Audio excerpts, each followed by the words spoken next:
finalising the field for Saturday's $1.7 million Cox Plate. With 21 horses nominating for the Weight for Age Championship of Australia, the club has to decide on a final field of 14 by Thursday.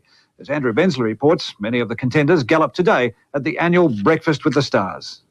This morning's crowd of more than 3,000, the biggest for many years, soaked up the atmosphere of top-class thoroughbreds, being fine-tuned for the race where legends are made. The main talking point was who will miss out. Possibilities include Cole Diesel, Saturday's Caulfield Cup winner, and Sydney galloper from the planet, victorious in this year's Epsom.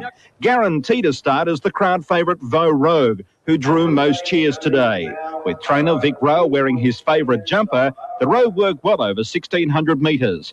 But what about that Collingwood Guernsey? Oh, well, they knew I was travelling bad, so they supplied this to me, and the only thing they've done right is put my age on the back, didn't they? 21. 21, yeah. Another highlight was the appearance of champion mare Empire Rose, who worked with fellow New Zealander Al Westminster.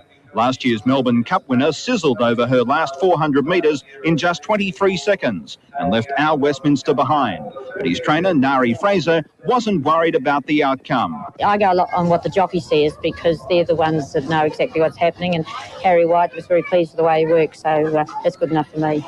Meanwhile, good news for fans of Courtsa. His track work pleased trainer Ross McDonald today. The filly showed no signs of strained muscles in the ribcage and will be now able to take her place on Saturday.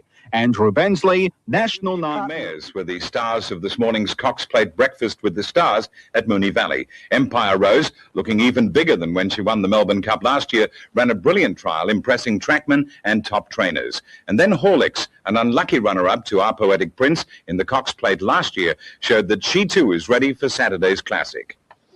People were already at the course when the sun rose at 5:23, and by the time the four-legged stars began their work at 7, there were around 2,000 enthusiasts trying out the toast, coffee, beer and champagne. And their eyes popped out when giant New Zealand mare Empire Rose walked onto the track. They popped again when they checked the stopwatches and found that the Rose had run 1,200 metres in 1:17.5, with the last 400 metres in a sensational 23 seconds. When the day is done, she could have a name alongside it, and I don't think it'd look out of place either. Well, Laurie, the Cox Plate, the McKinnon and the Melbourne Cup, it could be 3 runs for 3 wins.